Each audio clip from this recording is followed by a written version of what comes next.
Good evening and welcome to all of you. Thrilled to see so many people here for London's second annual Words, our city's literary festival. My name is Janice Zolf. It's great to be your host once again, 2 years in a row, along with my colleague Josh Lambier, who you will meet shortly. We're very proud of this event.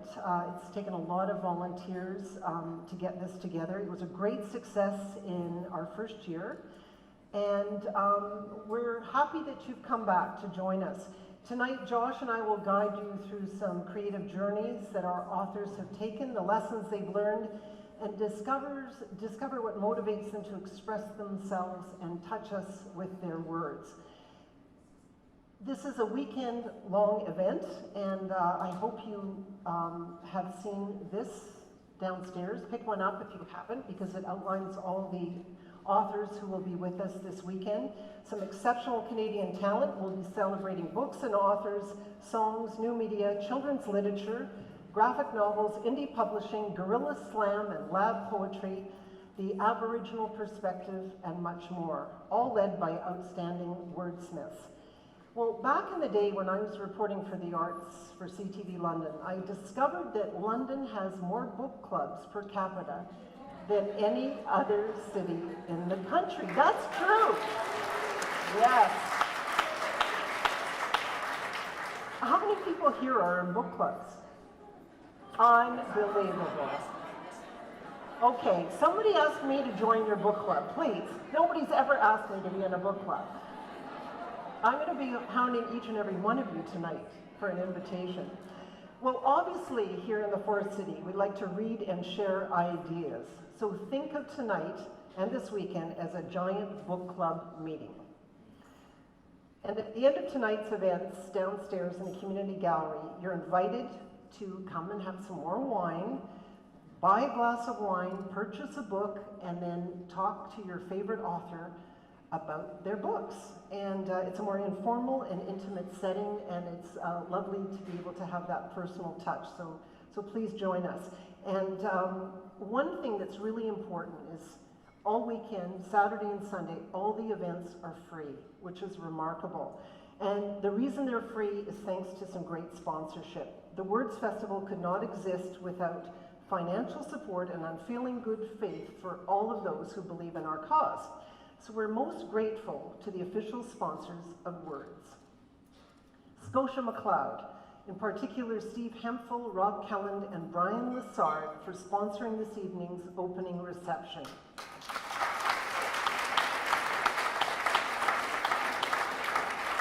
And given that we have a Scotiabank Giller Prize-winner, Linden MacIntyre, here, it's a great fit. So thanks once again for coming on board.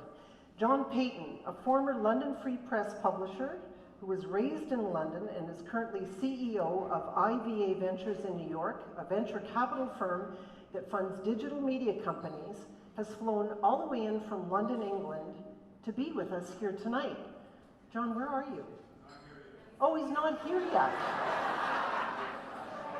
Well, I was going to say he was here in spirit last year because he was a sponsor, but this year we have the real deal. But I guess he's going to make a grand entrance shortly, but we're very grateful for John's support. Lerner's Law Firm, and in particular, senior partner Peter Downs. Thank you, Peter.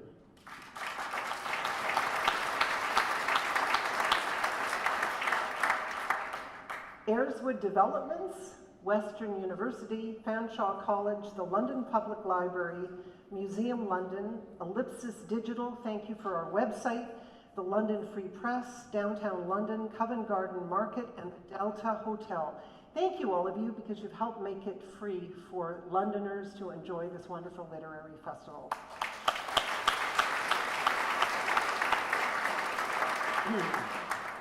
So let's get to chapter 1. We're going to skip the prologue. Right to chapter 1 for our weekend of words. To Linden MacIntyre, who's well known to all of us as a Canadian journalist, broadcaster, and novelist. Linden has won 10 Gemini Awards, an International Emmy Award, and numerous other awards for writing and journalistic excellence, including the 2009 Scotiabank Giller Prize for his novel, The Bishop's Man. He's been well known for many years for his stories on CBC's The Fifth Estate. He was there for 24 years, and I'm sure will tell us a little bit about that tonight. Linden joins us to discuss the novels of his Cape Breton trilogy, The Long Stretch, The Bishop's Man, and Why Men Lie, and his new novel, Punishment. Please join me in welcoming a very special guest, Linden MacIntyre.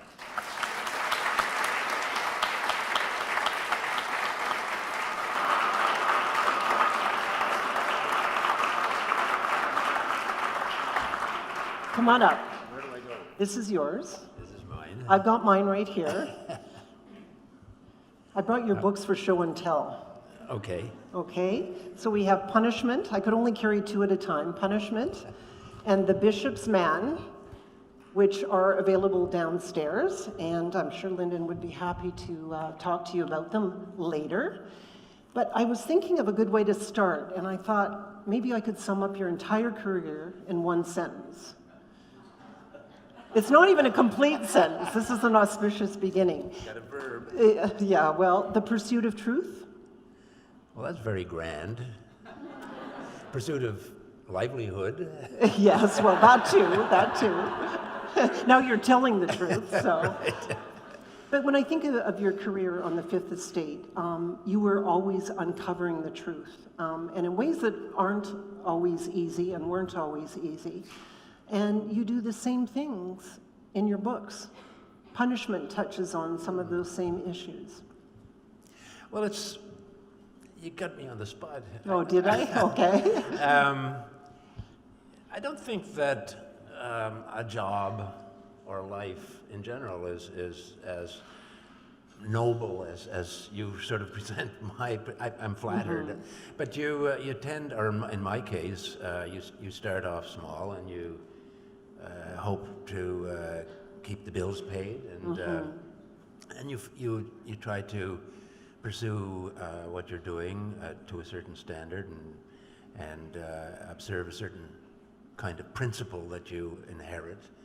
And you end up talking to Janice Zolf in London, Ontario, in front of a big crowd, and trying not to be embarrassed by all the flattery that's coming at me. Well, let's talk about, for instance, Tony Bro, your main character in Punishment. Yes.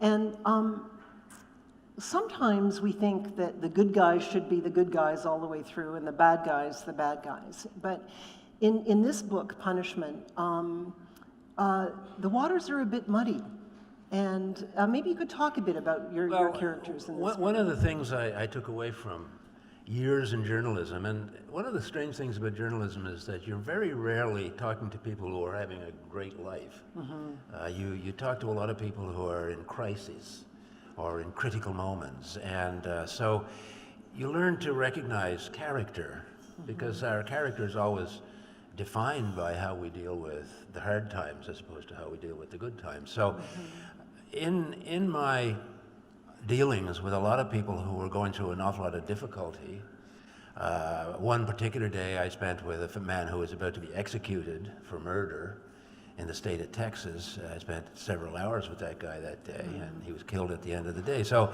you come away with an understanding of character that leaves you asking yourself, what does it mean when you say somebody is good or somebody is evil? And I had to conclude, having spent a lot of time with supposedly good people and supposedly evil people, that it's perfectly meaningless, because I think everybody is capable of doing good things, and everybody does good things. And everybody's capable, and many people, of doing bad things, and people tend to do bad things sometimes. So I think people have to be judged by what they do. And so, and of course what you do is determined by a lot of very complicated factors. So in the character of Tony Bro, you have a good person, instinctively, but at several points in his career he's done some messy things. Let's tell the audience who he is. He's a corrections officer. Yeah, Tony Bro grew up in a very small place. He was an adopted kid in a community that you really have to belong to for about 10 generations before you belong.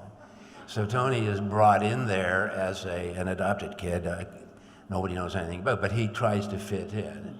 He eventually becomes a prison guard corrections officer, parole officer, and develops through that line of work a particular view of humanity and the world, and an understanding of himself.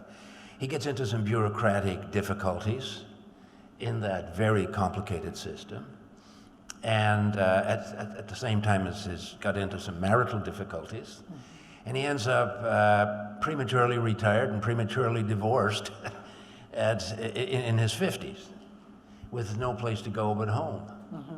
And of course, he goes back to where he started, and finds himself suddenly embroiled in a small community that's got a big problem over a bad thing that happened in that community that's being attributed to somebody that the community considers to be bad.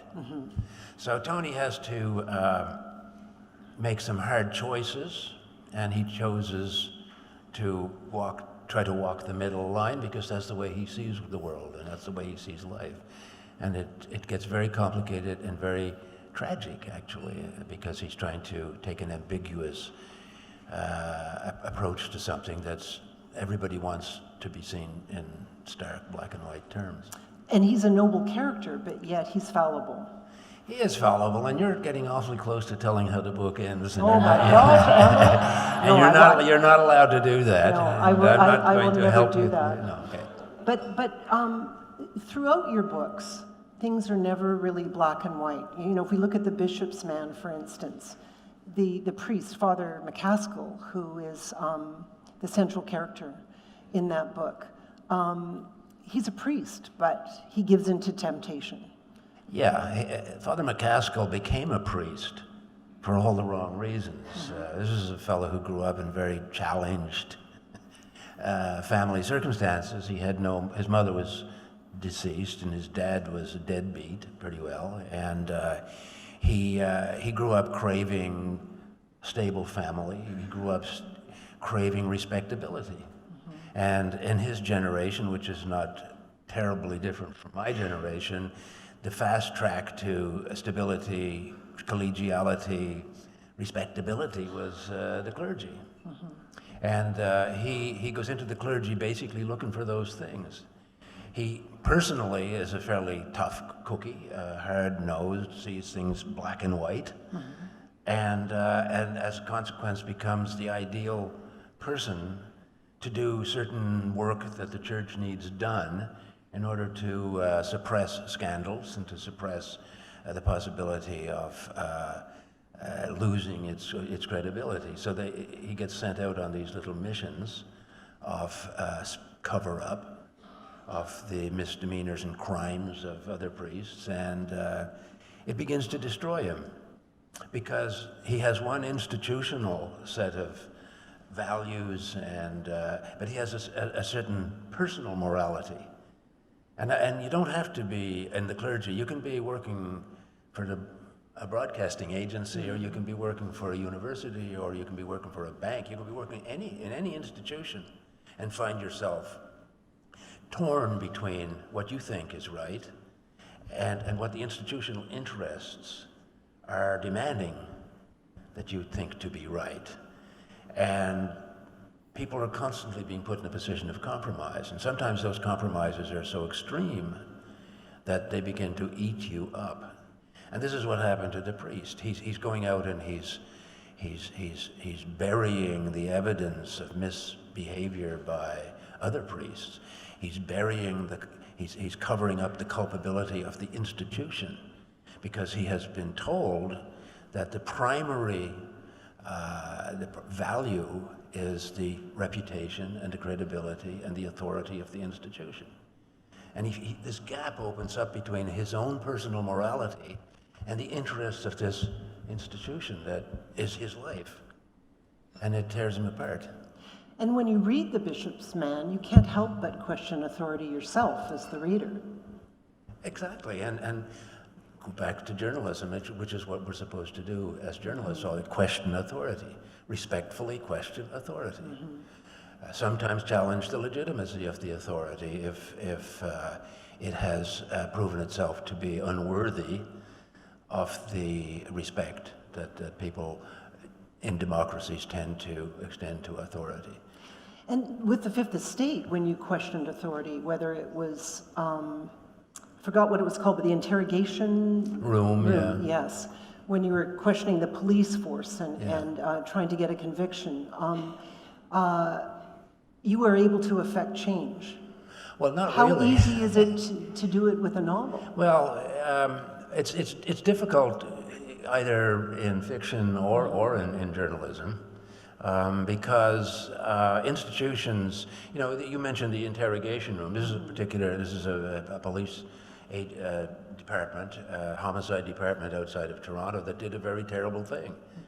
And we didn't just sort of talk about it, we showed the video that revealed what they did. And still, the civilian oversight agencies think that they didn't do anything wrong. They've left a trail of misery behind them, but they've done nothing wrong. So institutions do not, first of all, welcome the kind of oversight that the media represents, and they certainly don't pay any attention to the oversight that artists, whether they be writers or painters or whatever that they represent. So it's always an uphill battle. The victories are rare and usually uncelebrated, but it's totally necessary as an important element of the system that we live in. What about the Stephen Truscott story? Well, Stephen Truscott was convicted in 1959 of something he didn't do. His entire life was compromised. He lived in the darkness for most of his life, and he was a man in his late 60s before we got around to re-examining it. And it had to be with a sledgehammer. Mm-hmm. It took the Fifth Estate 3 years to get that story on television. And that was 3 years of digging through stuff that people had sort of scraped at in the past. But when you get down into the witness statements by children, and then you suddenly realize it wasn't just one, the statement that was presented in court was the finished product after several statements that started out saying something entirely different. And so the Stephen Truscott story is a classic example. It took I can't remember exactly, 40 years or something like that for the record to be straightened out for that man. Fortunately, he had a life and he had character and he had integrity and he wasn't completely destroyed by this. But we had an individual die just the other day, Mr. Fillion, who spent 32 years in prison for something he didn't do. That is tragic from one end to the other. He died tragically. So we can do we do it. I guess what I'm saying is that when you go into journalism or you go into telling stories in another form, you don't do it with any anticipation of an outcome. You just do it because it has to be done and it should be done. And if there is a positive outcome, well, that's great. Yeah, give high fives all around, but it doesn't happen very often. But shining a light and touching an audience with the story is important. That's why everybody's here tonight. And I want to talk a bit about, about journalism. And you've dedicated punishment to Ty Cohn. Can you explain who Ty Cohn is to the audience and how you came to know him? Well, it's a long story, but I'll keep it short. In 1994, we broadcast a story, a 2-hour documentary in the Fifth Estate about verbal abuse and the consequences of verbal abuse. Everybody knows about sexual abuse and physical abuse, and it's a bad thing to beat up children and molest them. But what was less known about was the consequences of verbal abuse, shouting and swearing and belittling people. As an inmate in a youth offenders facility told me at the time, he says, when your dad is putting the boots to you, you know he's in the wrong. Kids are born with that instinct for what's fair. And for the kid, what's fair and what's right and what's unfair and what's wrong are all the same thing. So when Dad's beating you up with a stick or his boots or his fists, you know he's in the wrong and you're in the right. But when Dad is telling you that you're worthless, you'll never amount to anything, and he doesn't have any idea why they bother to bring you into this world. Kids also grow up with the instinct that older, bigger people know more than they do, so Dad knows something about me, and that never leaves you.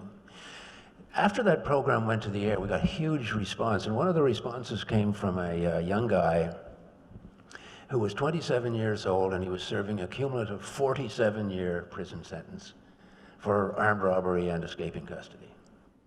He'd never fired a shot at anybody. He'd never really hit anybody. He robbed banks and various other institutions, and he escaped custody every time he got a chance. And the system really doesn't like that. And he was in a facility in Prince Albert, Saskatchewan, called the Special Handling Unit, where he was doing more time than Clifford Olson. So I go out, I have to meet this dude. I meet this young guy that, he looks like the high school gymnasiums are full of these guys, good-looking young guy with jeans and a sweatshirt, soft-spoken, just wanted to get his life in gear. And for 5 years, I ended up corresponding with the guy, and the system so bungled his custody, so betrayed all these highfalutin notions of rehabilitation and improvement and turning people back to society better than when they were arrested. It just was baloney. And he eventually got so upset with the way he was making 5 years of me saying, you got to be a citizen, you got to be a citizen, you got to stop being a con, you got to stop being a con. And he believed me until he finally couldn't believe it anymore. And he pulled off the granddaddy of all prison escapes. He went over the wall at Kingston Penitentiary, which hadn't been done for 40 years. Now, it got him killed. And the whole story of his life was, for me, such an indictment of how institutions fail the people who are most needing of the services of institutions, whether it's child care, child corrections, youth social work, adult corrections. And this Punishment is a book about a guy kind of like him who goes through the cracks. A lot of what went into this book, Punishment, I learned during the 5 years I spent visiting this poor fellow in various institutions, in Prince Albert, in Millhaven, in Kingston Pen, and through him meeting a whole crowd of damaged human beings that are in custody, they're incarcerated, but the reality is they're all going to get out. And the thing that hit me between the eyes is like, I'm really glad they're in here. Some of those fellows I met in there, nice enough guys sitting around in a small room shooting the breeze and drinking coffee. I don't want to meet these guys on the street unless something is done to improve them. And that's why they're here. They're not in here just to be kept off the street, because that's pointless, because it's hugely expensive. And secondly, they're going to go back on the street. So why aren't we working with these people? And the thing I found about them is that most of them want help. They really do. They've got all these problems, and they've talked to enough social workers that they've got all kinds of fancy, anger management, substance abuse. They got all that stuff, but they need real help to get past that and to get integrated back into society, and they're not getting it. So through all those people, I learned an awful lot of what I was able to write down in this story about a loser and what happens to people who become scapegoats in communities, and communities that get all ramped up over vengeance as opposed to justice. And the herd mentality of, Yes. in this case, a small town, which is part of your trilogy, St. Ninians, Yes. in Cape Breton. I don't say that, but Okay. anyway, it's an open secret. Oh, it's a secret. But No, it's called... open secret. Oh, an open secret. Well, it is called the Cape Breton trilogy. No, see. Oh, that isn't part of Punishment it, so... is Cape Breton, whatever 4 novels are called. I don't know. Okay. But let's talk about the small town and how it figures into your novels, because it's a microcosm for what could be happening anywhere.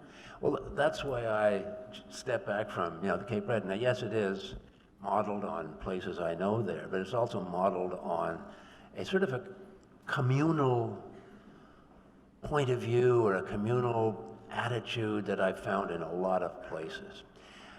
One of the stories that bothered me most in many years of journalism was the Guy Paul Morin story, where a little 7, 8-year-old girl was taken from her home and murdered in Queensville, Ontario. And one of the things that struck me when I was working on that story was that her parents had moved up there from Toronto because they thought it was a healthier, safer place to raise kids.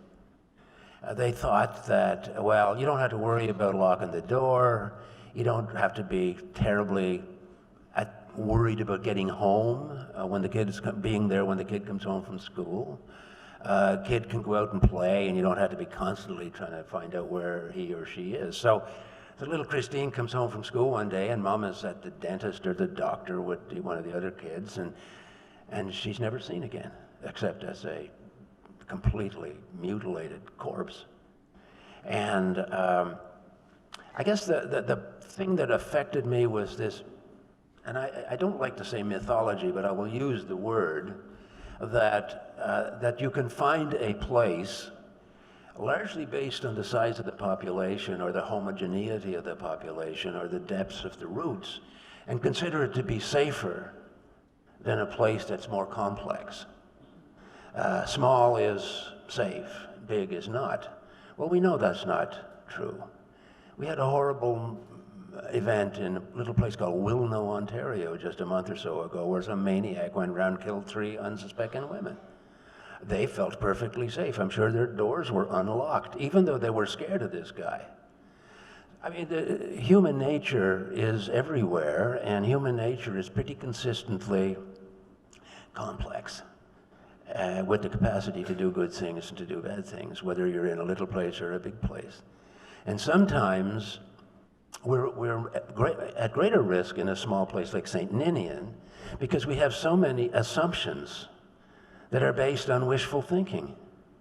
Just because we know everybody for 3 or 4 generations. I know this little place that I spend my time in Cape Breton. I live on a road that's got 4 different MacDonald families on that road, and none of them are related to each other. Some of them are related to me. And I know those people back, I know them down. I could dig down 4 generations for each of those 4 crowds. So when I'm talking to one of them, I can insult the hell out of one of the other ones because I know that they don't like the other ones because they're not related. So, I mean, that'll give you a sense, well, I know them all. I knew their great-grandparents, and therefore I know that they're good people. But that doesn't mean anything in the long run.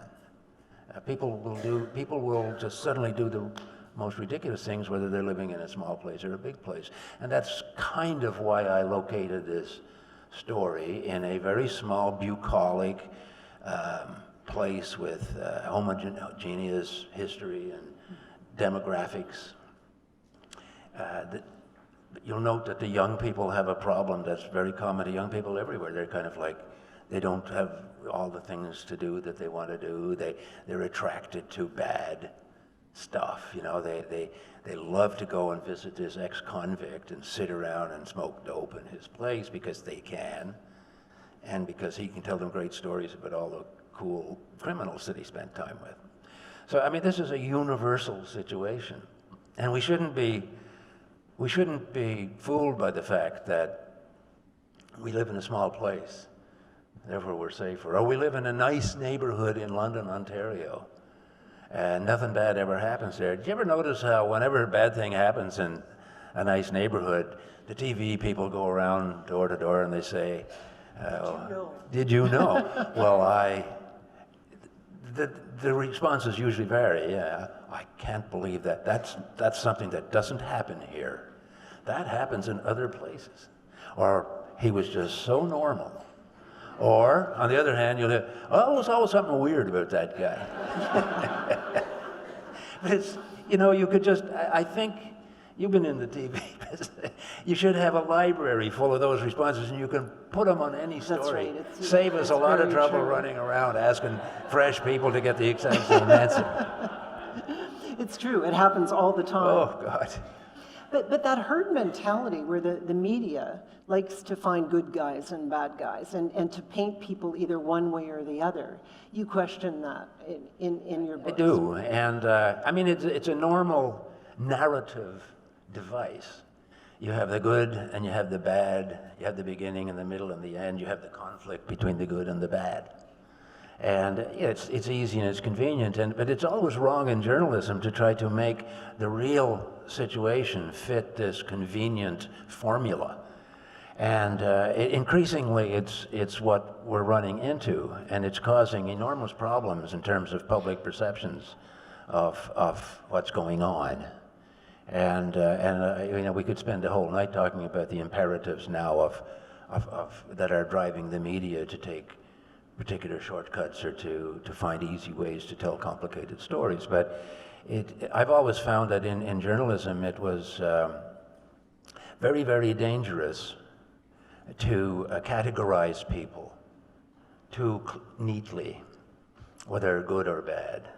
Because I learned an awful lot of my journalism in a small place. And you ended up standing behind the person you wrote about yesterday in the lineup at the bank. And he turns around and, oh, there you are, right?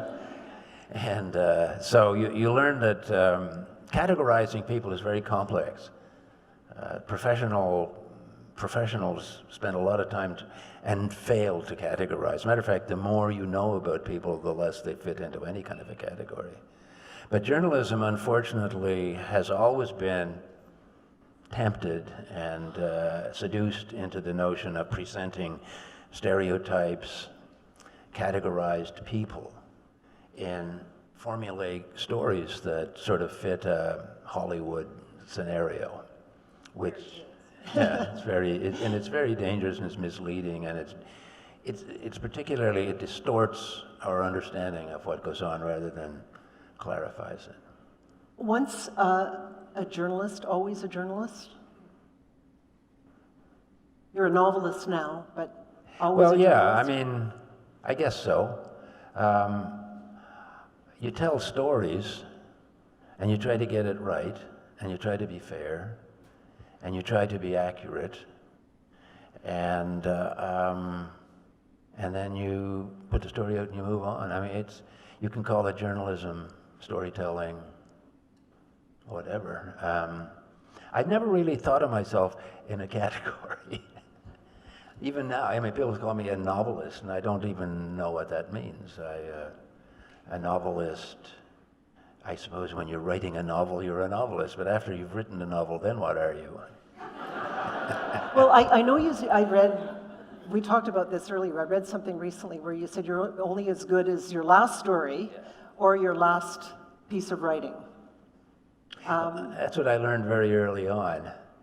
I remember an old, hard-drinking managing editor I had on a newspaper who took me out to dinner one night. I thought he was taking me out to dinner because he thought I was very good. He took me out to dinner to remind me that no matter how good you are, you're never indispensable. So true. So true. And I never forgot that. Mm-hmm. He says, you might think you're a hot shit now, but this time next week, you're going to be last week's hot shit. That's the real punishment, I guess. One other interesting thing that I read, that you said fire in the belly isn't a good thing. I always thought it was. Well, it depends. I mean, fire in the belly can be counterproductive. I'd rather have fire in the brain. Fire in the belly is fine as long as it's managed by the brain, but a lot of people get fire in the belly and they just get terribly emotional, and it clouds judgment. I remember being told I was being interviewed for a job, that I didn't care whether I got the job or not, and I apparently gave all the wrong answers, and the person who was interviewing me said, well, the job isn't available to you anyway, and anyway, I don't think you'd fit. Okay, well, let me take away from something useful from this gun. Why wouldn't I fit? Well, you don't have fire in your belly. And I said, I take that as a compliment. He said, why would you take that as a compliment? Because I don't think anybody in this job that you're offering me should have fire in the belly. It's very dangerous. Fire in the belly can lead you off onto wild goose chases and strange places. So 3 days later, she called me up and she reconsidered. Oh, that's great. Well, fire in the belly, you said, smoke in the brain, and I'm going to remember that because I always thought it was a good thing, but you're right, it can cloud judgment. Yeah. Well, you've enriched us with your many years at the Fifth Estate as an investigative journalist, and certainly with your novels. I was upset when they were over, which I think is a good thing. So, Linden MacIntyre, a great pleasure to talk to you. Thank you. Everybody's looking forward to meeting you downstairs. Thank you very much. Thank you so much.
I'd now like to introduce to you my colleague Josh Lambier. He's the Director of the Public Humanities at Western and one of the organizers of Words, and he is going to be the host and interviewer of tonight's panel. Josh.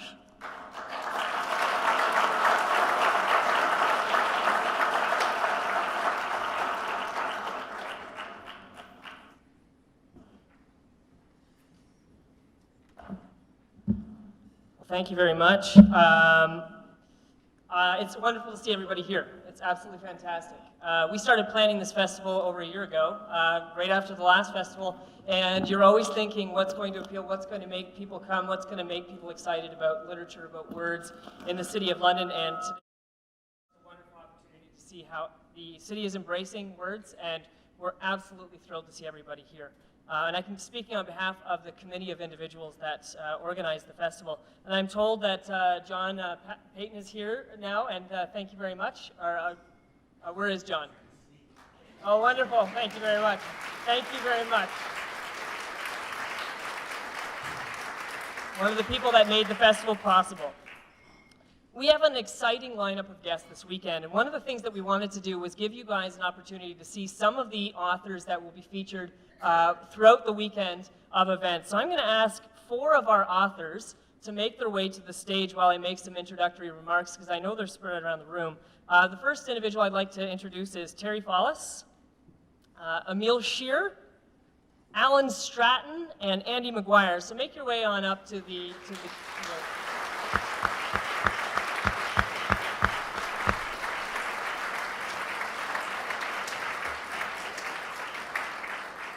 One thing I do want to mention as well, and it's something to keep in mind, is that we have something that we're doing this year called an instant zine, or the Words Fest zine.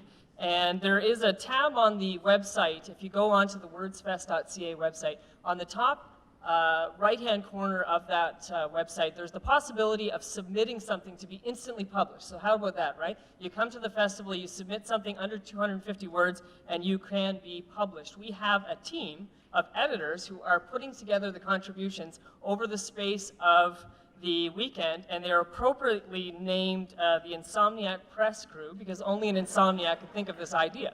And they will be producing that magazine, and there's going to be a launch party at 3:30 p.m. on the final day on Sunday. So contribute, and you can be part of a lasting memory of this festival, and it's something that we're going to carry forward. So that's available to everybody. One of our driving motivations to begin a literary and creative arts festival in London arose from the desire to recognize London's sometimes hidden status as a crucible for fostering outstanding writers and thinkers.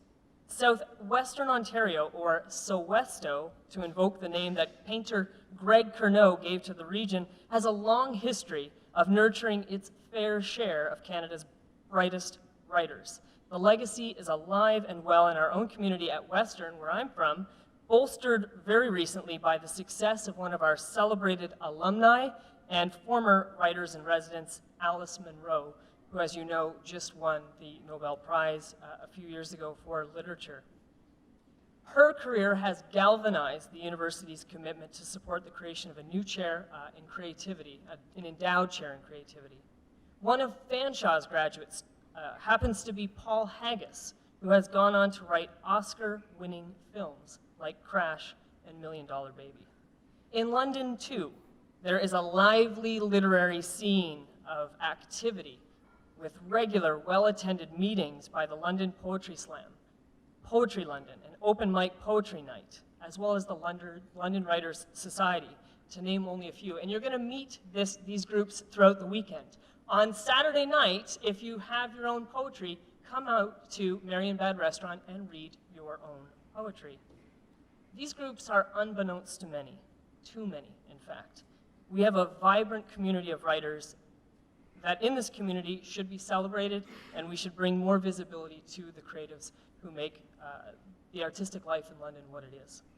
We also need to create a forum to highlight the creativity of a new generation of aspiring writers. Despite an old and unfortunately resilient view of our region as quiet or a homely periphery to the dynamic centers of the province, SOWESTO, as Margaret Atwood pointed out, is also an area of considerable psychic murkiness and oddity. unhomely qualities that pervade the Gothic atmospherics of Monroe's short stories. So let's look into some of the aspects of this, as well as some of the backgrounds of our authors. I'm going to introduce each of our authors, and then I'm going to try and draw some connections, and you guys can jump in. If the question's not directly addressed to you, feel free to jump in, and at the end, I'm going to try and give everybody here an opportunity to chat with them as well. So our first speaker is Allan Stratton, is an award-winning, and maybe you could raise your hand, Allan, is an award-winning, internationally published playwright and novelist, and happens to be from London, Ontario. He went to Oak Ridge Secondary School here in London, and actually, he was just telling me, had the opportunity to work with James Rainey and published your first work in Alphabet. That's right. I was in grade 9, and you know, when you're a kid, you just think that life is the way it should be, and there's nothing special about it.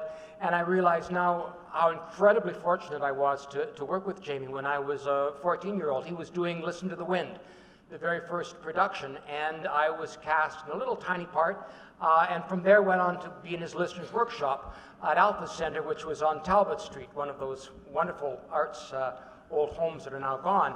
And Jamie gave me the opportunity to have one of my first plays published in his Alphabet magazine. I was in grade 12, and by luck there was a CBC producer from Vancouver who happened to read that and said, well, would you like to do a radio adaptation of your work? And I said, well, sure.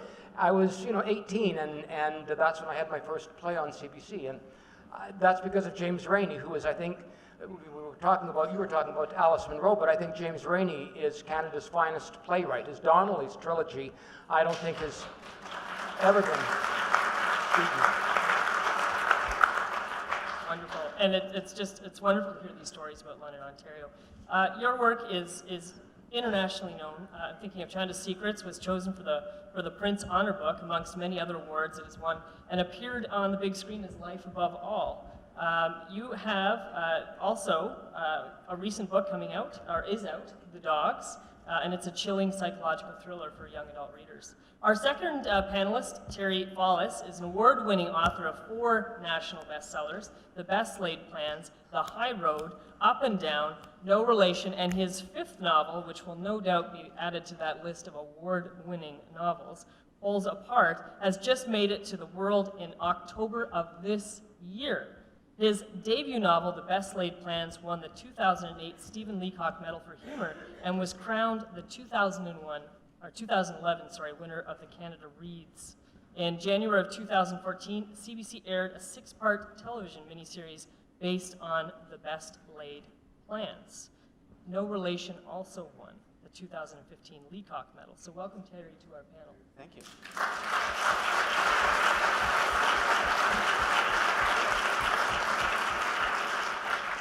Emil Sher wears many hats as a writer, and he writes, as he says, for the young and once were young. He wrote the stage adaptation of Hannah's Suitcase, the Holocaust children's book by Karen Levine. Other plays for young audiences include Blue Nose and Beneath the Banyan Tree. Emil founded Breadbox Theatre in 2005 to introduce early grade school children to the joys of live theater with a story that unfolds in a breadbox filled with kitchen utensil puppets. In recent years, he has started to write children's fiction, including his debut young adult novel, Young Man with Camera, which was recently shortlisted for the Governor General's Award for Children's Literature. Other works include his stage plays, such as Morning Dove and his adaptation of Ian Brown's The Boy in the Moon. Welcome very much, Emil. Thank you. And if I could just take a moment, because he's off, I just want to thank from the bottom of my heart the warm welcome I've been given in London, but to Josh Lambier for driving this festival and doing all that he's done to have brought us to this point. Thank you. And finally, last but not least, Andy McGuire is a poet and musician from Grand Bend, Ontario, and currently resides in Toronto. He is pursuing an MFA in creative writing from the University of Guelph. Andy's poems have appeared in Riddle Fence, Hazlitt, and The Walrus. And he has also published his first book of poetry with Coach House Books, Country Club, out this year. A lyrical wilderness of power, wealth, leisure, and desire, the poems of Country Club freewheel across state lines with panache and flagrant feeling. In this bold debut from McGuire, all passions, even unpleasant ones, stare down the barrel of a world in which freedom is the 51st state and love is the 11th province. Welcome, Andy.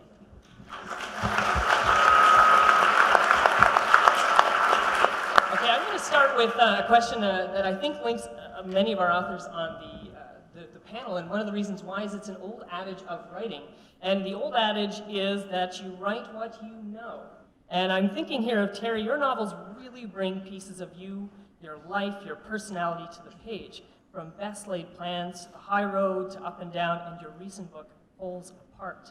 Can you talk about how your life informs your work? Sure, I just should point out that the S&M scene in the Best Laid Plans, I know nothing about that at all. But isn't that what the internet is for? I actually don't have enough time in my life to write anything other than what I know.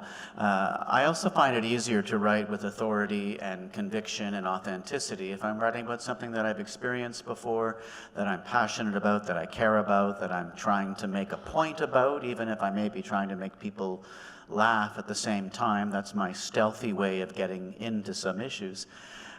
So I just find it easier to do that. And if I were to choose to write about something I knew nothing about and then proceeded to spend 2 years doing back-breaking research on it, I still don't know that I could write about that with as much authority and conviction as I can write about things that I've experienced in my own life.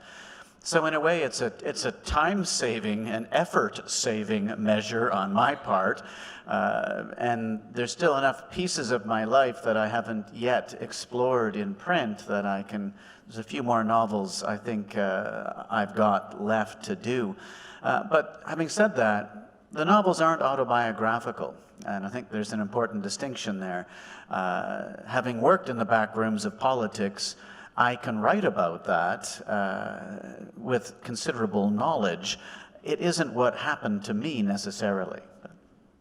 That's wonderful, and we're going to come back to that point as well of your life in politics. I want to carry this over to Allan.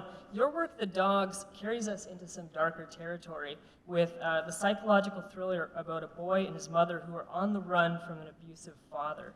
I was surprised to learn as I was looking into your work that Cameron, the boy, is the closest character you've written to yourself.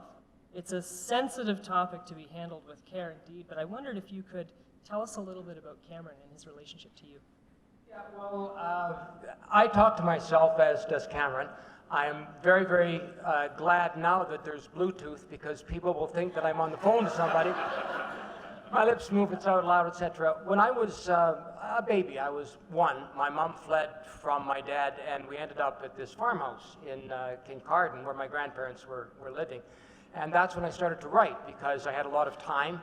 And before I could really spell, I was sounding things out and trying to make letters on paper to make sense of experience and to figure out how life worked. That's where I think the idea of stories came from. One of the things that I was always asking myself was, who am I and who are the people around me? I once actually called the hospital in Stratford to see if I'd actually been born to my parents. I was about 13 at the time. At any rate, I do remember thinking as a kid, who is my dad? Is my dad the guy that my mom loved enough to marry? Or is he the man that she's so frightened of that we lock the place up tight whenever he's around? Or is he the guy that I know who's been, if I'm in a tug of war, rope in the over the threshold? Or is he the person that my half-brother and my half-sister know, or my stepmom know? So who is, and then I'm wondering, who am I? Because I have a different presentation now to you than I do when I'm presenting, say, to relatives or to friends or thinking alone to myself. So who are we? We're a mix of all these kind of things, and that's, I guess, where the connection between myself and Cameron comes from. Cameron ends up imagining that he's talking to the ghost of a boy, Jackie, whom he believes was murdered with his mom on this farm 50 years before, where he and his mother have ended up. And the question is he crazy? Has he been driven mad and is projecting his own fear of his father? Or was there, in fact, a cold case that he's uncovering? That's at the heart of it. And then the other question for Cameron is, Is his dad really a violent psychopath, or is his mother a paranoid, and is his dad actually fine? So it's who are we? And those are all the kinds of things that the dogs explores. Thank you very much. And we're going to come back to some of those themes as well. I want to turn to Andy on this topic as well of life and writing. And you have this wonderful gift of writing lists. I'm a Facebook friend of Andy's, and sometimes he'll do lists. And they're just about the best thing that I see on Facebook. They sometimes interweave your poetry with your personal life in a fascinating way. And I was wondering if I could impose on you and to put you on the spot to hear one of your top 10 lists. Yes, absolutely. I have to pull one up really quickly here. I'll just say, while I'm pulling it up, that I think a big part of writing is not writing, and a big part of having a life in writing is not writing, and so. I'm always trying to find ways of using every part of the day. You as a poet, you're kind of always working. Moving through the world and just pillaging language from wherever you can, and these top 10 lists just kind of began as a fun thing that I would see chimney coming out of a smoke, and I would see smoke coming out of a smoke coming out of a chimney, and say, oh well, top 10 signs of life.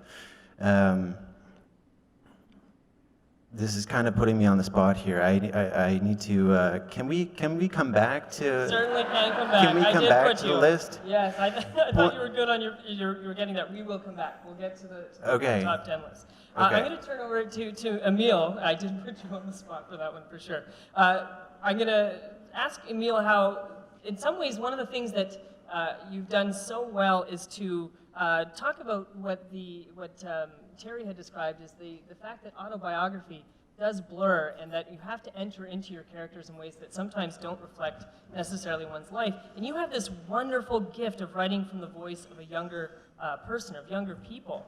And I'm thinking of the first case of your newly released book, Young Man with Camera, with the main character T. How did you go about immersing yourself into the voice of a 13-year-old teenage character T, especially while he's facing such a difficult question such as bullying? I guess the joy, the challenges of writing are also its rewards. And I guess it's the idea of also the challenge of putting yourself in someone else's shoes. In terms of autobiography, I wasn't bullied. I've actually been asked, this kid is really bullied. He was born, owing to a childhood accident, he has these facial scars, about 5 or 6 years old. And it doesn't take long, kids being kids. He's just pounced upon for these scores. He's just completely marginalized and mortified because of what he has to go through. And people come to me and said, "Oh, was that you?" And I thought it wasn't me. I mean, I've had the good graces of not being bullied, and I think maybe it's because of that I'm definitely drawn to the margins, and I'm drawn to the darkness, because I think it's only when we immerse ourselves in the dark that we can appreciate the light.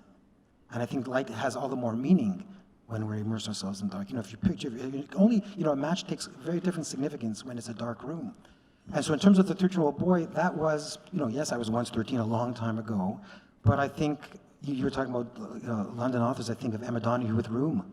It's the same idea that is to immerse yourself. In a way, that's why I think all writing is, not only is an act of faith, it's an act of hope. By literally, when you're writing, that in and of itself is an act of hope, because you are, by virtue, you're putting yourself either in someone else's shoes, even if you're putting yourself in your own shoes, it's from in that moment. There's nothing that's really truly autobiographical. Creation by its very notion is, as I say, an act of hope. So in terms of getting this young boy's voice, it's told from a first person's perspective of a 13-year-old boy, trial and error. I mean, that's why we work with editors. And God bless editors, because I think they will pull you back. I think there's a tendency to go too far, to overwrite. There are times when I knew, but after a while, when you get to know a voice, it's a bit frightening, because these characters become very real. And you have these conversations and you hear them, and there were times when I would self-edit, when I would say, T would never say that. It didn't sound authentic. And I think at the end of the day, that's the word, it sounds so lofty, but this notion, and Linden spoke before about the search for the truth, but I think this notion of authenticity, and you know it in your bones, you know it as a reader, and I think you know it as a writer. And getting towards that means tripping a lot and getting it wrong. And I think there's great value. This book, I think it clocks in at about 43,000 words, but I wrote close to 70,000. So we're talking at least 25,000 words, which I would have spent months on. Were ditched, gone. Then that's when we curse the editors. But I can tell you, it was necessary, and it was not for naught. It was not wasted. And like anything else, when you're lost, sometimes you have to go down several paths and retrace your steps before you find what you're looking for. Yeah, that's a wonderful, wonderful answer. And maybe I could also pose this question to Allan. And I wanted to direct this question because you have in Enchanted Secrets the worldview of a teenage girl who's 16 years old in the first book, in which we confront the magnitude of the AIDS epidemic in sub-Saharan Africa, and then the question of child soldiers in the follow-up novel. How do you tie together issues with such gravity into the story of a teenage girl? How do you approach that question?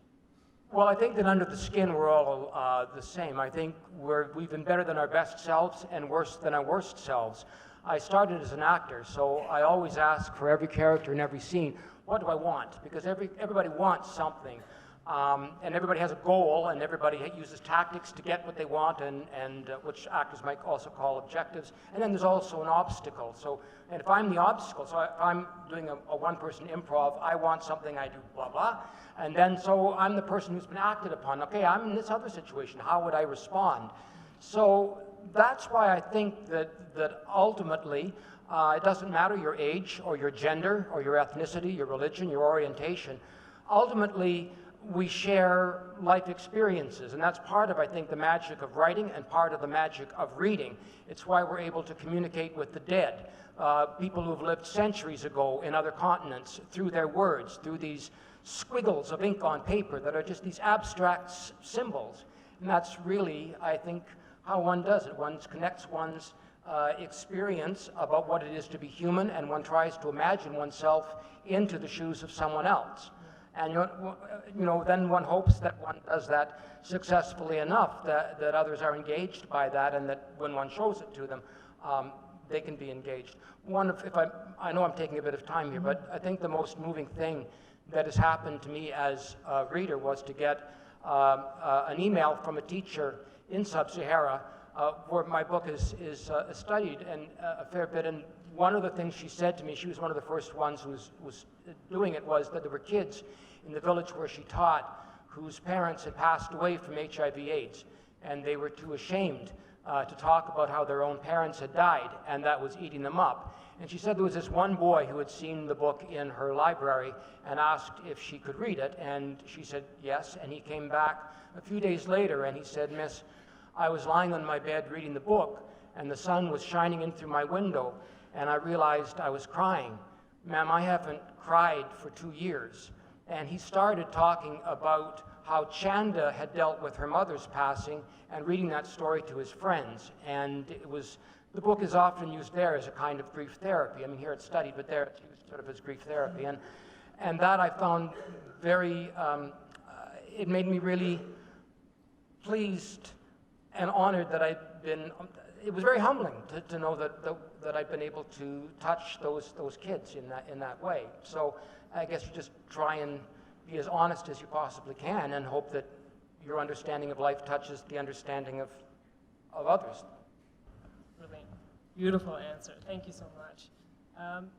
Part of Terry's background also includes his engineering background, and the way that Terry brings his engineering background into his writing is absolutely fascinating. I've often heard writers describe their process as being like an architect or an engineer, but in your case, it's not a metaphor, it's literally you're an engineer. Can you describe how your engineering background comes into the architecture of your work? Well, my engineering background is certainly inextricably linked to almost everything that I do in my life. I view the world through an engineering lens, even though I've never practiced a day of professional engineering in my life.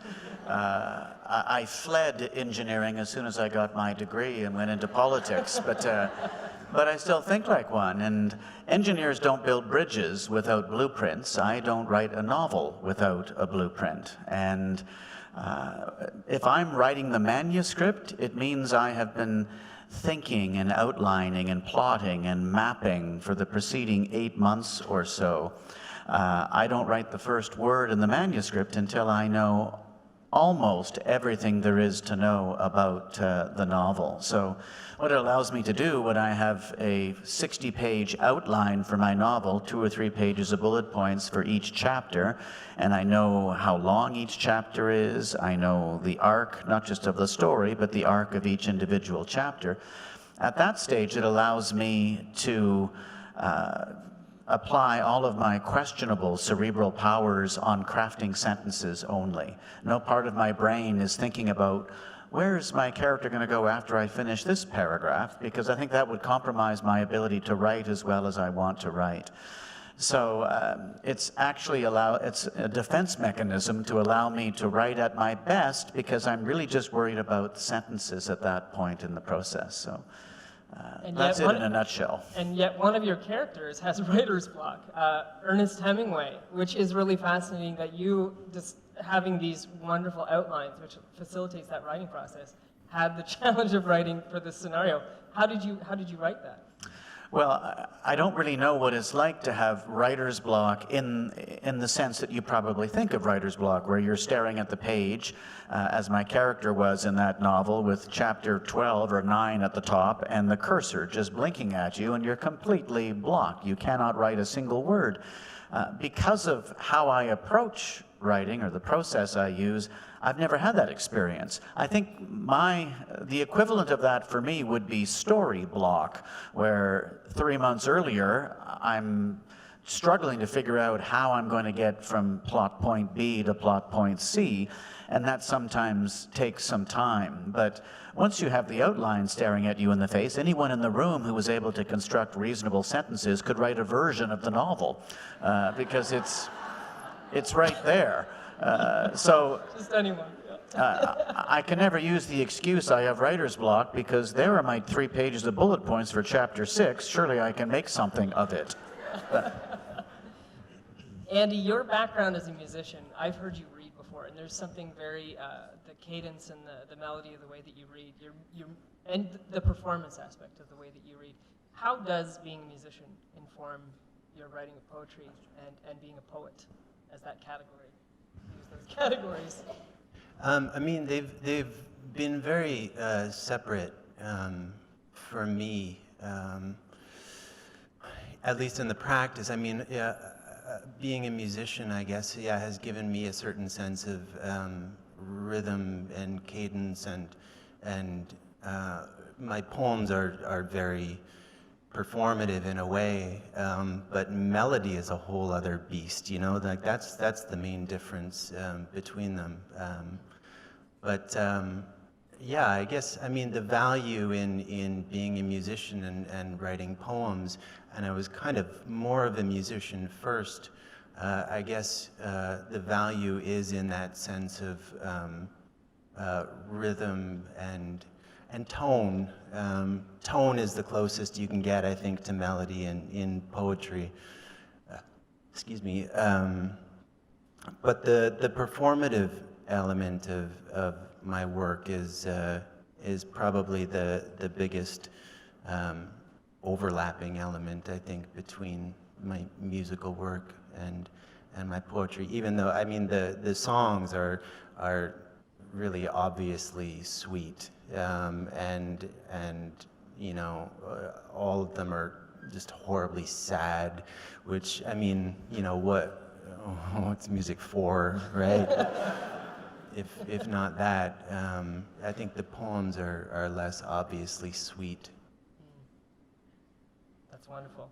I want to come back to something that Amelia had said about embracing that darkness, and some of your work really does delve into challenging issues. And I'm thinking here of your play, Mourning Dove, and mourning spelled in the process of mourning rather than the time of day, though you can address this as well. And there's a line that I hear from Leonard Cohen's song Anthem that was important to you, and the line is this: there is a crack in everything, that's how the light gets in. Just a quick gloss. Morning Dove is a play inspired by the Latimer affair, in which Saskatchewan farmer Robert Latimer was convicted of second-degree murder for the mercy killing of his severely disabled daughter, Tracy, who had cerebral palsy. I wanted to ask a question about the kind of, I want to say, chiaroscuro atmospherics of these sharp contrasts between dark and light in your work, which appears in the composition and the thematics of this particular play. What drew you to the Latimer case, and how did you confront such a challenging ethical question in your work? The Latimer, I assume most of you are familiar, I think it was like 1995, and Robert Latimer, and I think one reason why people were, I think it's fair to say, this was, he took, as Josh had mentioned, his daughter's life, 12-year-old Tracy Latimer, she had cerebral palsy, and she was slated, and this is important, to have yet another operation. They had put steel rods in her back, and she was about to have her hip bone sawed off, and they were going to make an artificial bone and put it back into the socket. It was described, it actually began as a radio play for CBC that I did for Morningside, and then I adapted for the stage. And what drew to me was this, drama, of course, is fueled by conflict. And at its essence, here I saw a story, and I'll talk about the dramatization, of a man who basically said, I love my daughter so fiercely, so passionately, I'm going to take her life. So from a dramatic point of view, that is very compelling. But then you have to layer it. And I actually watched footage of Latimer himself. There was CBC footage. He very casually, because he was convinced he did the right thing, I think it was the RCMP, he shows the pickup truck. He said, yep, here's where I put the hose, ran it into the cab, turned on the engine. Very matter of fact. And if you saw him when he was arrested, he looked besieged. What wrong did I do? He saw it as a very private affair. And again, that didn't interest me in terms of appeal. I've been asked, has Latimer seen the play? And I don't think he has. There was a production in Lethbridge, Alberta. I think a cousin of his came to see it. But if I had to project, and it's the wrong thing to do, but if I had to guess, if he saw it, I think he'd hate it. Because in fact, what draws me also, we talk about darkness and lightness, the worst type, not the worst, I reject writing that is black and white. That's didactic. I'm interested in the grays. And there's lots of gray areas, because I was asked at the time, my daughters at the time were, I remember my daughter was 18 months old and had the flu, she was throwing up. It was heartbreaking. And I was asked, could I take my daughter's life? And I'm thinking, I don't know, it's unimaginable, but the big question is, what if you're in that person's shoes? And I was drawn to explore the play. And it's worked both ways. I didn't set out an agenda. It was merely as a slate to explore these issues, but I took a dramatic license. For example, in the Latimer story himself, I believe Laura Latimer, I'm not sure, but I think she was pregnant at the time. That changed the dynamic. For the purpose of the play, they have but one child. And they decide as a couple, we will love this daughter fiercely. And in fact, in one line at the end of the play, the wife, trying to console him, says, when the babe was born, she says, we're going to outlive her, so we have to outlove her. The stakes are much higher when it's the one child. But at the end of the play, you talk about the crack in the light, and it's not a spoiler alert. I mean, he does take the child's life. He does end up going to prison. But the wife says at the very end of the play, she loves you still. And he says, you think? I'll leave it at that. Incredibly powerful. And these issues of occupying those spaces that sometimes fall away, this happens in, Allan, your work with Borderline, a story of a Muslim boy who has to fend or fight for his life and his freedom. Can you talk a bit about this play too, and what drives you to that outsider perspective? It was the novel, yeah. The novel, sorry. Yeah. Sorry, I was thinking Well, when I was 8 years old, I remember being underneath the picnic table, and it was in the late 1950s. My grandparents on my dad's side were quite conservative, and they were talking about how they favored the death penalty. And I remember that as an 8-year-old, I started to sweat, just this cold sweat, because I was absolutely convinced that when I grew up, I was going to be accused of a crime that I didn't do, and that I was going to be found guilty, and that I was going to be hanged. I was very serious. And I have always felt that we don't get what's right, we get what we get. And that sense of outrage at the way Muslims were being treated in the wake of 9/11, and still, is what fueled that. I mentioned the thing about the father issue came up between the father and the son and the outsider and all the rest of that. And I know what it's like to be part of a marginalized group. I grew up in London being gay back in the 1950s and 60s, and it was no picnic, let me tell you. And so you know what it's like to have lies told about you and lies told about your community. You know what it's like not to be able to defend yourself because no one's going to believe you. And so that's where I started off with that book.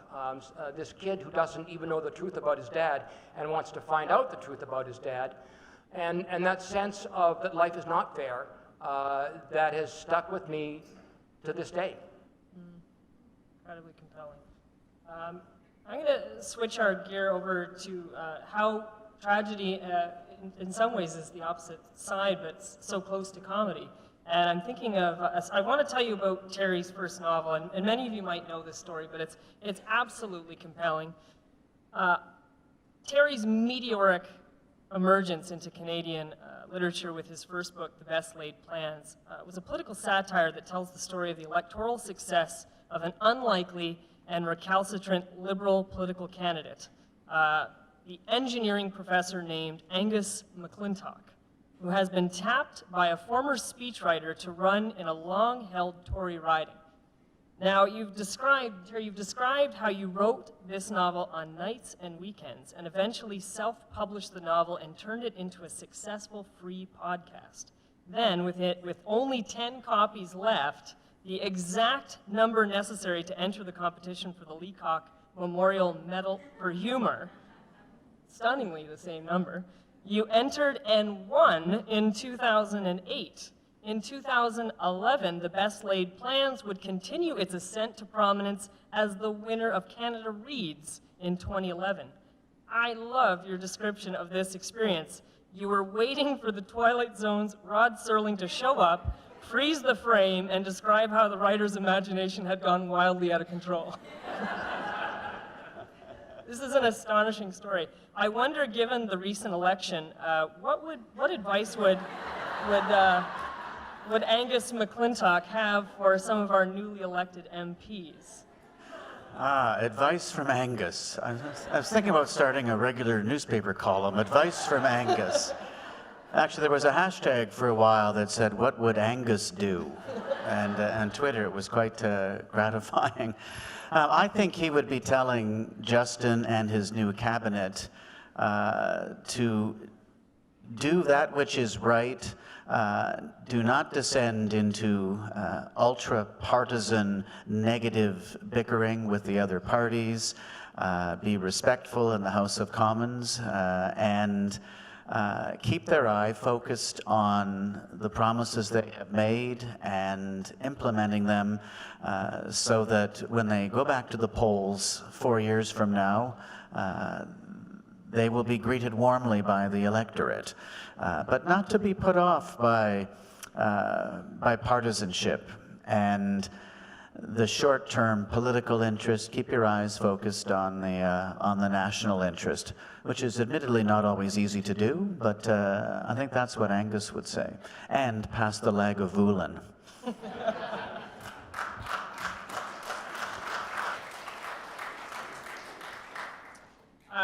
Whenever I hear Andy Reid, as I was mentioning, I've had the chance to hear Andy Reid, I think, and there's a real innate humor in Andy's poetry. And I always think, I think I've told Andy this before, I always think of the great New Yorker humorist Jack Handey, who used to have that segment on Saturday Night Live called Deep Thoughts, because he has this aphoristic way of writing that takes you in one direction only to thwart that expectation and take you in another direction. I'll give you an example from Jack Handey. Before you criticize someone, you should walk a mile in their shoes. That way, when you criticize them, you're a mile away from them and you have their shoes.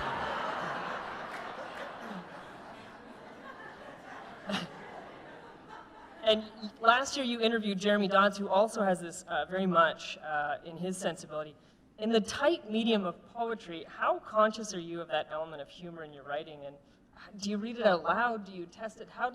Is it something that maybe you're not aware of this? How do you craft poetry in that tight genre?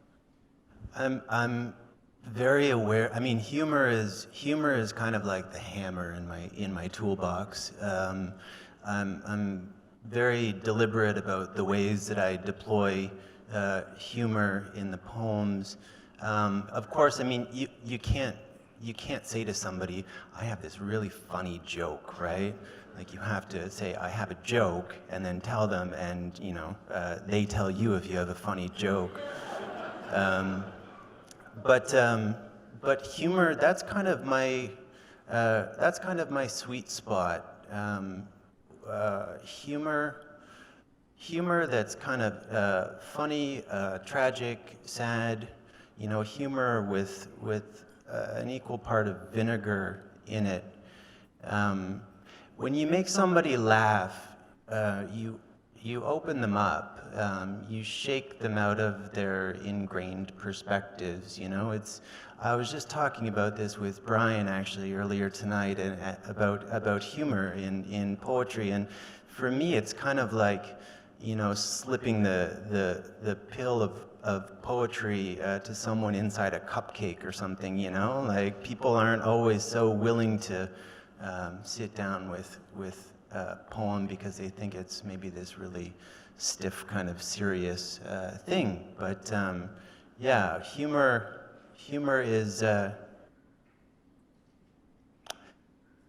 people that I'm most interested in reading are very concerned with other people's pleasure,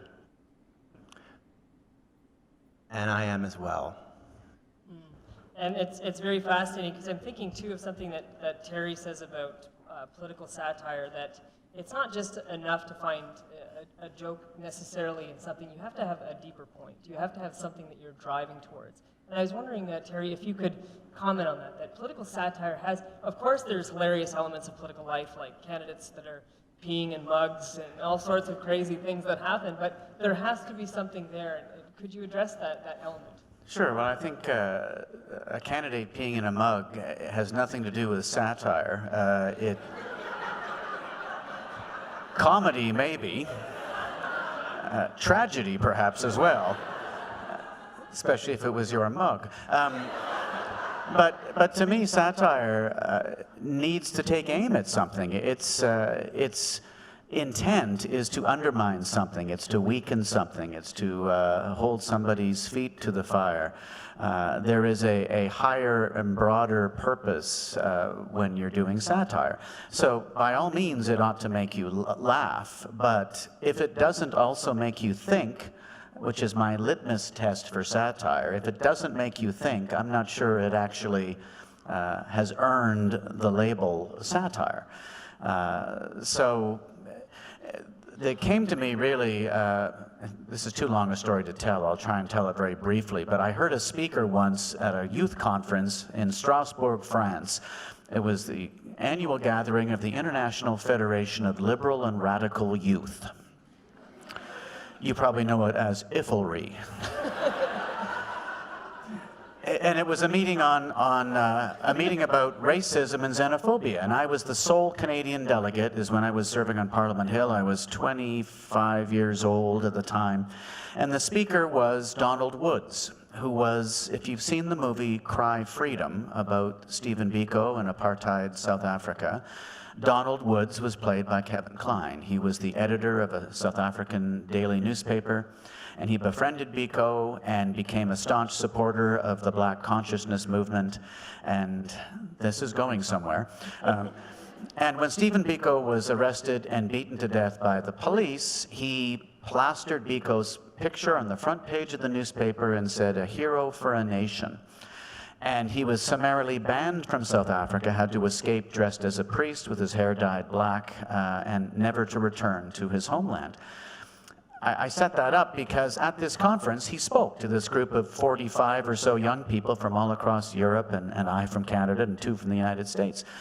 And we were expecting to be outraged, and we'd be pounding the table, but within minutes of him starting, he had us all splitting our sides laughing. And I don't mean these were polite little guffaws.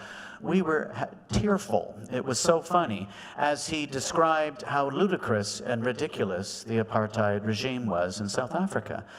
And I remember holding my stomach and thinking, I'm laughing about apartheid. And in fact, what I realized later that night is that I was laughing at apartheid. And when you laugh at something, an injustice, unchecked power, the status quo, whatever it may be, when you laugh at it, you weaken it. And to me, that's what satire is intended to do, to get you to think about something, maybe to laugh at it, but to undermine it and weaken it. So that's my litmus test. It's wonderful. To keep with actually a great transition, the question I wanted to ask Allan about South Africa, one of your works was South Africa's 2011 entry for the Oscars. It was Life Above All. What was the experience of seeing your work go to the big screen like? It was based on Chanda's Secrets. It was really quite amazing. I had a chance and this is one of the things about just always being open to sending stuff out and getting the door slammed in your face.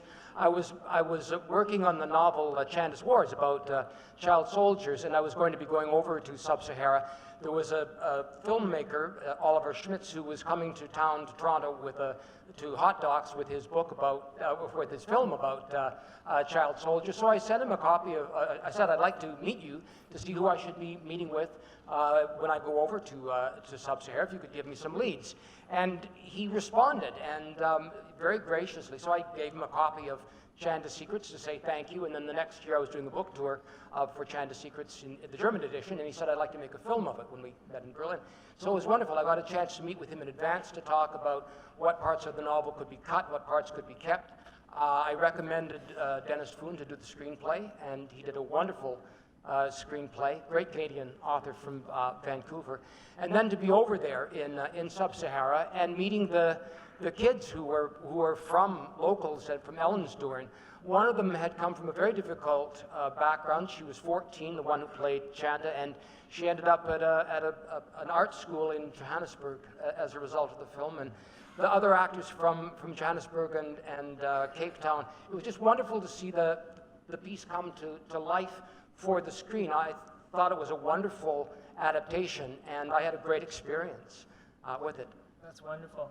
A final question, I'm going to open it up to everybody, anybody who has questions for our authors on the panel. And I wanted to ask, when I introduced you, Emil, I mentioned that you're an author of many, many hats, and it's a metaphor that you use to describe yourself because you work across so many mediums. And in some cases, I was reading and I was fascinated by this, that you say that sometimes your best work isn't with words, which is, I guess, against the grain of the title of our festival. But it's in a movement, it's in a ballet, it's in something that you've choreographed or something that happens on stage. How do you choose which medium you work with in order to tell a story? It's like this notion of, I think the stories tell themselves, and we're drawn to them. It's almost as if, it's funny because Terry's spoken before about having, and I'm admitting to great envy here, the bullet points, the blueprint. And I do have a blueprint, but it often, if I built a bridge, it would be a disaster. There'd be cars tumbling off into the river on a regular basis. Because all this to say is, I don't know where a story's going to take me. And sometimes I think I do. I remember I did, just very quick, I adapted Ian Brown's book. Ian's a fabulous writer for the Globe and Mail, The Boy in the Moon. And I was convinced with complete certainty that the last line of the play would be, I go where he goes. I can tell you that phrase doesn't even appear in the play now. So I follow the story, and I think once I'm drawn to a story, how can the story best be told? And it's a good point. To me, people have a misconception that writing is about words. And there's a difference between let's say even a novel and narrative.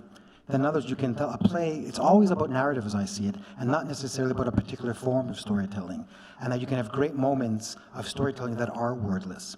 In Young Man with Camera, there are photographs that punctuate the story, which are essential to it. You can have even the absence of words within a story. I mean, even if you have a character who's inarticulate, that in and of itself is part of the narrative. On stage plays, there are moments today. I was describing Hannah's Suitcase, this true story of this young 13-year-old girl who was killed in Auschwitz, and there's a moment, and I told this to the students earlier today in St. Thomas, to me one of the most powerful moments was seeing this young girl who's told earlier, when it's your turn, and we understand it to be when you're standing at the platform in Auschwitz, don't forget to pinch your cheeks. And we understand why, because it's a desperate attempt to add some color, which of course is in vain. And there's a moment in the play where, sure enough, you have an actor playing a 13-year-old girl, puts her suitcase down and pinches her cheeks. So that to me is the power of storytelling. So as I say, it's not something I necessarily plan out. in the telling things service, and sometimes it's not necessarily finding the right word, it's finding the right moment.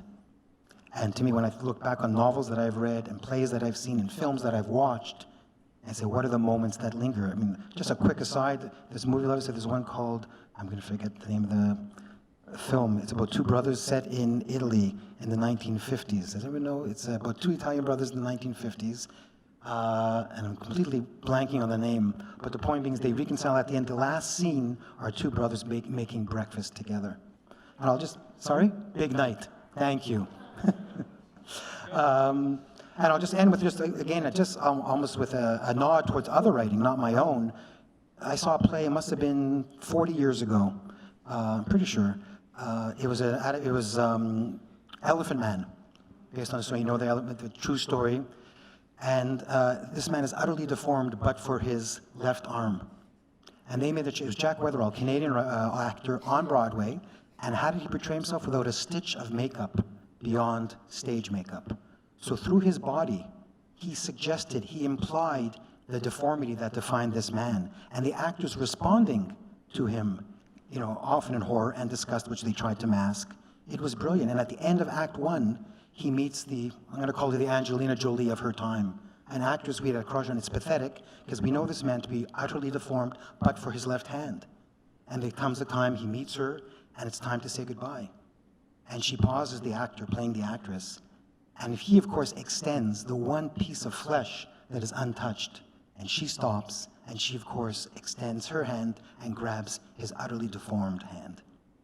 And the audience was just reduced to a puddle. So these are the moments that stay with me, and I guess ultimately I strive, God willing, maybe before I die, to create those type of moments as well in the stories we tell. Wonderful. Before we ask some questions with the audience, thank our guests on the panel.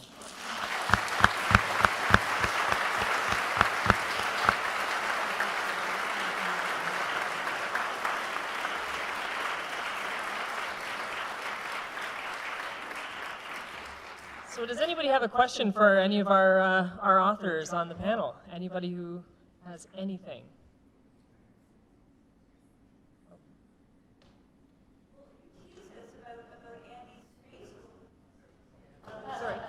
You teased us about Andy's Facebook lists, and now I want to hear one. Oh yeah, I've gathered myself since that question, and I found them on my iDoodle here. Yeah, I mean, these top 10 lists just kind of started off as a fun aside, and you know, I've been doing it long enough that I now have a whole stockpile of them that will hopefully turn into a book someday. But so there's a whole range of, some of them are more literal than others, some of them are kind of strange and surreal, some are kind of personal, but here's an example, and I won't read the numbers, but top 10 things that do not get better in time. Denial, grudge, sinking ship, open beer, burning building, childhood, dictatorship, tangled parachute, second law of thermodynamics, and heart failure.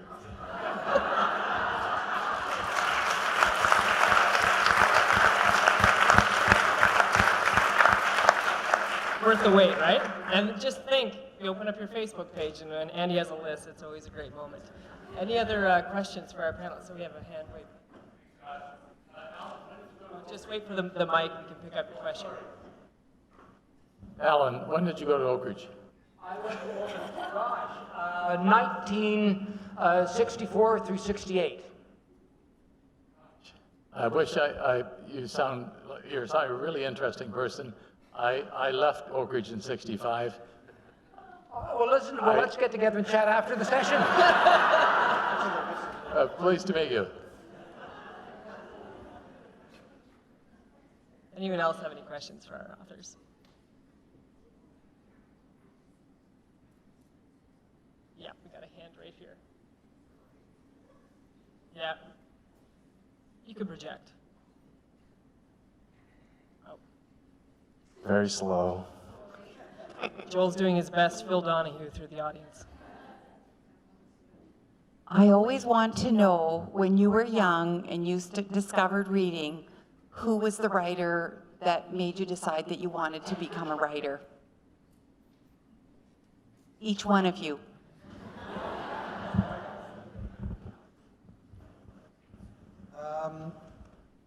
Well, it's funny, you talk about sort of, one of the joys of parenthood, I have two daughters, they're now 19 and 21, but I was talking about somebody recently, the joys of parenthood is you revisit childhood, and you can reclaim it even momentarily. And I mentioned that in the context of, like, I don't know, well, no, I'm pretty sure this book affected me profoundly when I was 9, and when I was reading to my children in my 40s. E.B. White's Charlotte's Web. And you know, you talk about stories that endure. That writing is magnificent. The phrase, I think he talks about the patient breath of cows. I mean, it's just filled. It's gorgeous storytelling. You talk about dark. You know, we know what happens. You know, because I'm often asked in the context of Hanasukis, can children handle this story?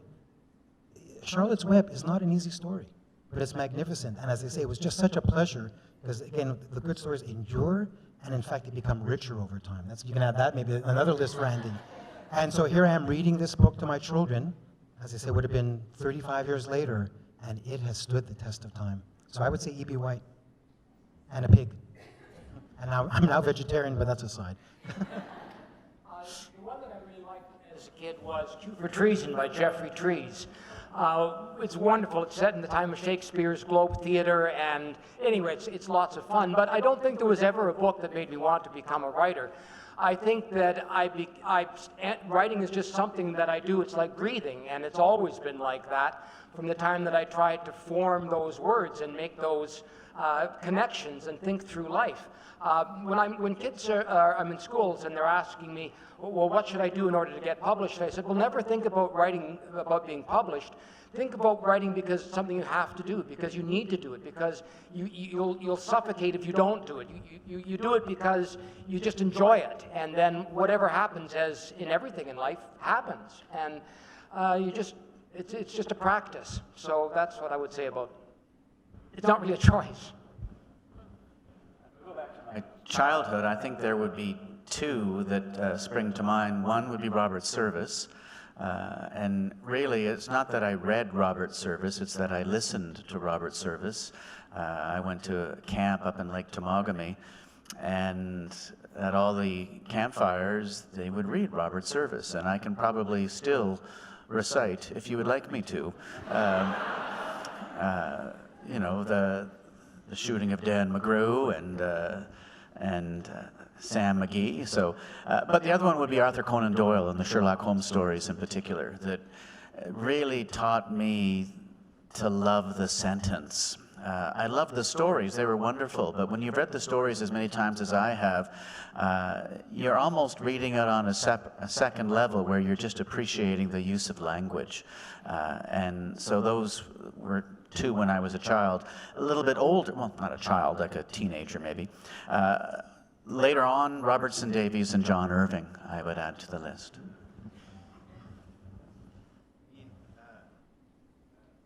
Hello. Yeah. I'm still not sure whether I want to be a poet. I mean, as a kid, I just kind of I drew and I made forts. And I suppose, like a lot of poets, I was a late bloomer as far as the writing of the poems goes, and it's not a particularly original answer, but I guess the big touchstone for me was Al Purdy. Even though I write poems that are very different than Al's now, I never met him, although I feel like he probably wouldn't like my poems very much. He was the one for me that made poetry possible, or seem as though it was possible. Other questions, we can take them downstairs, and we're going to have more drinks. You've been sitting, you've been a wonderful, patient, engaged audience. We really appreciate it. Emil will be speaking on Sunday at the on Saturday. Thank you, Saturday. My goodness, yes, exactly on Saturday. Allan will be speaking on Saturday as well. Terry will be speaking tomorrow on Saturday, and it is Andy who is speaking on Sunday. Thank you all four of you for joining us, and join us downstairs for drinks to get your book signed and to meet the authors. Thank you.